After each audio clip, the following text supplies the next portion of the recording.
Hi everyone, welcome to Everyday, your daily stop for virtual reality content. My name is Dee, and today I am very excited to be bringing you Colosse. Colosse was a gold winner in the Oculus Mobile VR Jam. It is a storytelling experience that takes place in this world with a really unique art style. It runs on the Samsung Gear VR. That was the version that was submitted for the contest, and it also has an Oculus Rift DK2 version that you can run if you have an Oculus Rift DK2. I'm going to be running this version just because it's easier to record in high quality, and because it'll have the positional tracking and stuff like that. But they're both pretty much the same, so you can try either one. It was created by a team of really elite people. Like these are very experienced, very high quality creators, and I'm going to take a little time to go over some of their previous work and who they are. If you want to skip this, just click on the skip button. You can get right into the experience. So, first of all, lead developer on the project, Nicholas Hinnom. If you're not familiar with him, otherwise known as Red of Paw, I featured two previous VR experiences from him here on my channel, which were both iconic scenes from anime films. One of them was the boiler room from Spirited Away, and the other was the bus stop scene from My Neighbor Totoro. Those were both very well done, very well received. He also worked on a dungeon crawler project which was called Crystal Rift. I actually also checked out Crystal Rift in a previous video. You can tell that I'm a fan of Nicholas Hinnom's work.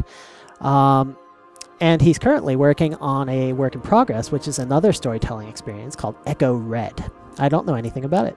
We will find out more when that has gotten farther along. He's talked about maybe bringing it to the Vive, some things like that.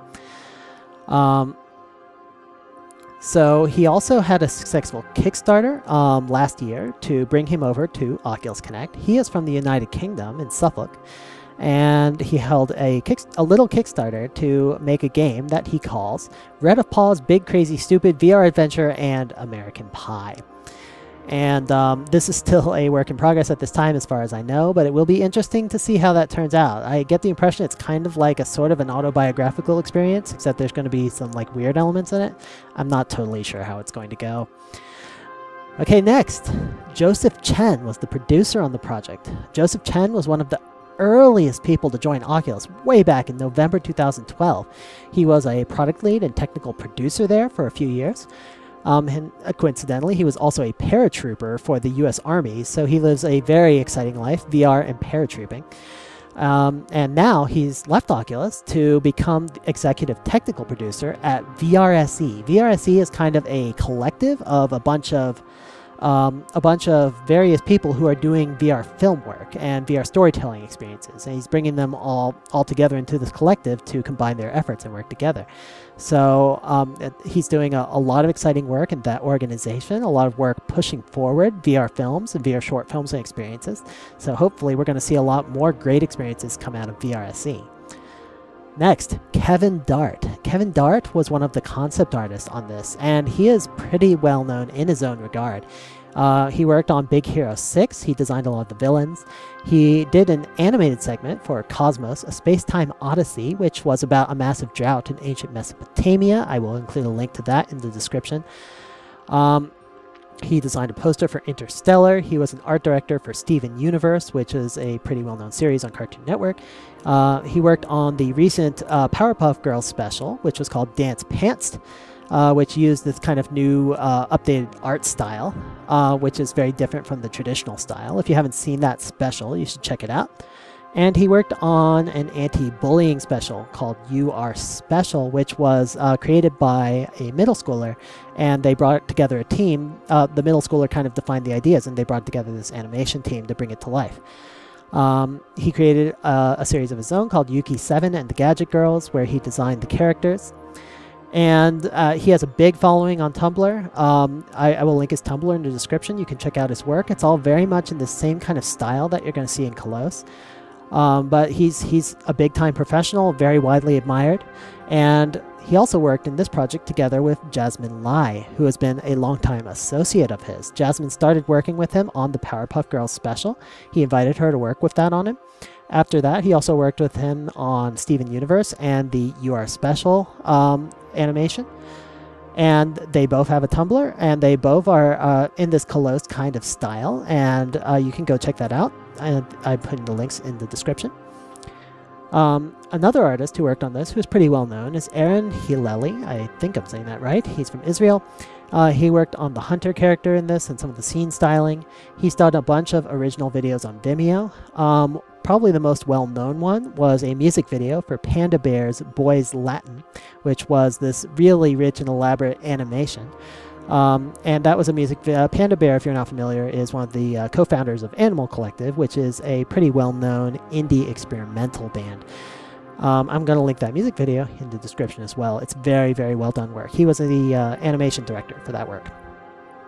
Alright, so there are a bunch of other people still who worked on this project. I'm not going to go through them all in detail. Those are the main ones. But Jasper Trenfield, Nelson Bowles, Alex Grigg all worked on animation for this project.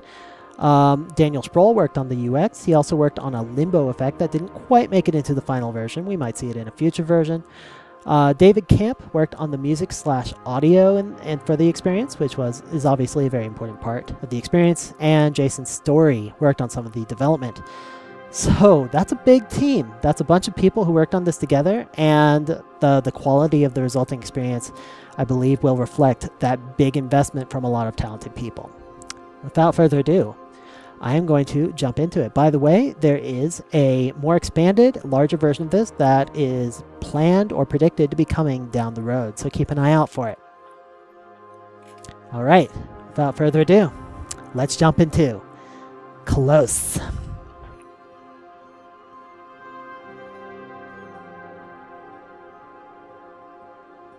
Alright, here we are in Colosse, ready to go. This is the startup screen. So it's a good practice in any VR experience to not begin the experience until the user takes an affirmative action to start it up. And this is just a nice little star field all around you with a little logo in front of you that has some kind of creature on it, some nice foreshadowing. It says press any key to begin. So I'm going to do it. Here we go. By the way, I am doing this mostly blind. I saw bits of it on Reverend Kyle's last weekly stream on Sunday. Oh, hello. Colosse, a story in virtual reality. There's a guy hanging out on a rock. There's a crab. A seagull. Nice little scene. Got some rocks behind me.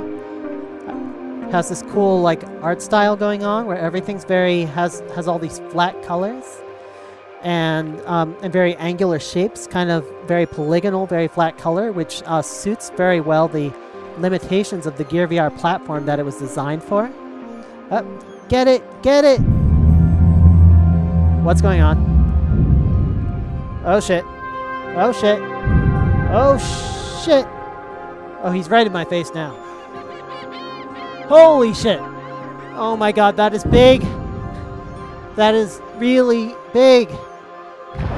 Oh, this thing feels like it's like 4 or 6 stories tall. Where are you going? Don't leave me here with this thing. Oh wow. Oh wow, it dwarfs like that entire island that it's standing next to. Does a great job of showing its relative scale. And the seagulls flying in front of it.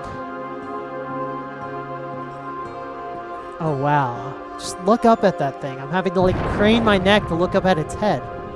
Oh, what's happening now? Now I'm in a cave. So that was a little fade cut to this new location. You'll notice that the hunter here is moving at this reduced frame rate. That is not because of a limitation of the game or because it's running slowly. That's an artistic style. They decided to make it kind of like stop motion. The monster up there is actually moving at a full frame rate. It has that gem shining in its forehead now. I love how the hunter like walks around me, so I have to, and it uses the 3D sound to direct your attention toward the hunter with the splashes, so that you're always directing your attention in lots of different directions. Oh wow, holy shit, that thing is huge! Did you see that? It just filled the entire mouth of the cave just by leaning down. Oh god. Wow. You're okay. He's hiding. He's afraid. I can't actually tell if the hunter is male or female. I'm going to use male pronouns. What is it doing back there? It's like reaching into that tunnel. And it's got that gem in its chest as it's reaching. What are you after, giant person? So this is the Colosse. Whoa! Whoa! Nothing's left except for the jewel. What do you do? I'm not sure that's safe to touch. Oh boy. Left his spear behind, so he has no means of defending himself, although a spear probably would not have been useful in this situation anyway. No, no, no. Don't. You're gonna get carried away. Whoa! He got the jewel out. Oh, the monster does not look happy. Look at that face. Oh, it's got the little square pieces coming off of it, the little square particle effects. And it's all glowy and shiny and... Is it dead? Did you kill it? Whoa! What happened? I think the hunter just turned into a sparkle.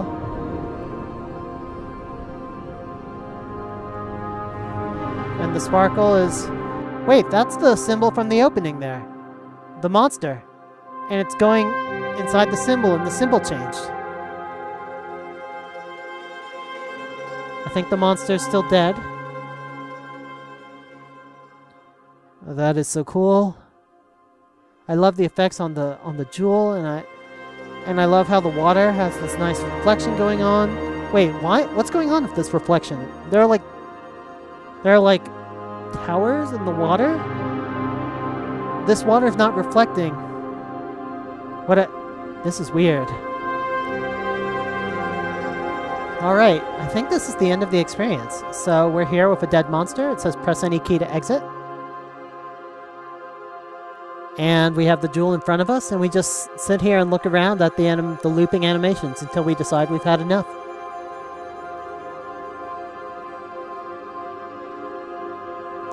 I'm going to go ahead and press a key to exit, and then I'm going to start it up one more time, because this was a short experience. I want to see if I can learn anything more by going through it one more time. Pressing a key, fading away, into nothing. And it's gone. Alright, let's run it one more time. By the way, you can press the R key in the DK2 version to reset your tracking. Alright, here we are at the... Ooh, those things are kind of... Are those like the same symbol as the eye? I think they are. Those little glowy particles in the white ether. Alright, I'm going to hit R to reset.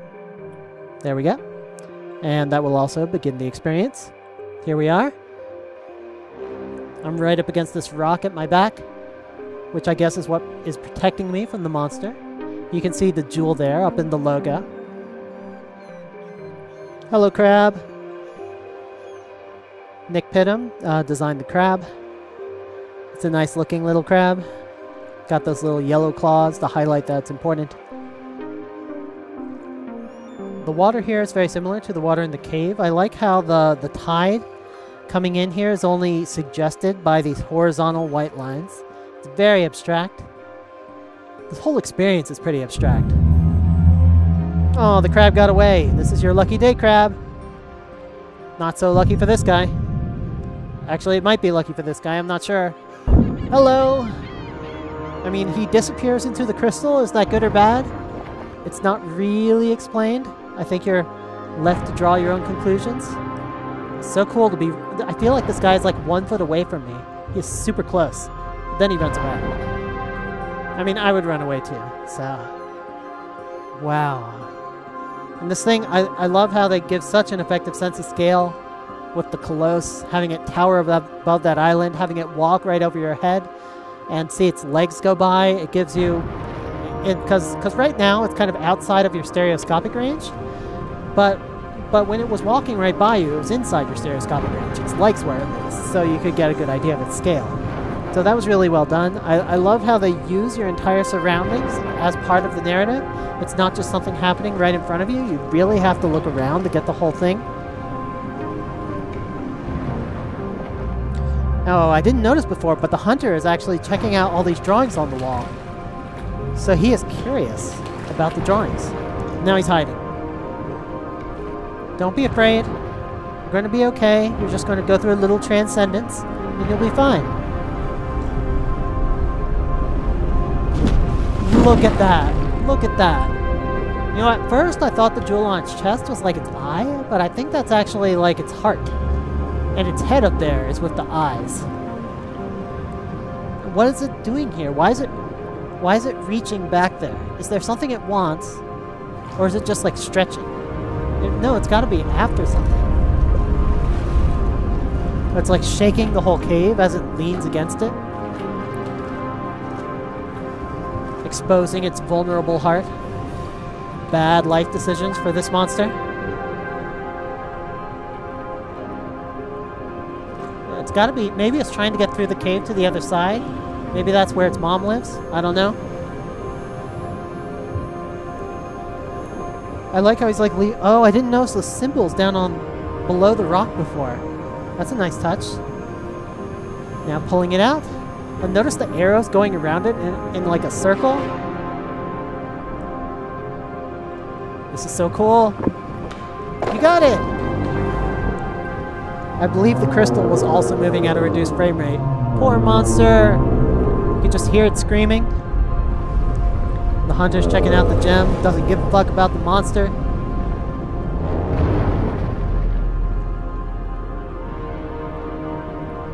He's watching. He's still alive.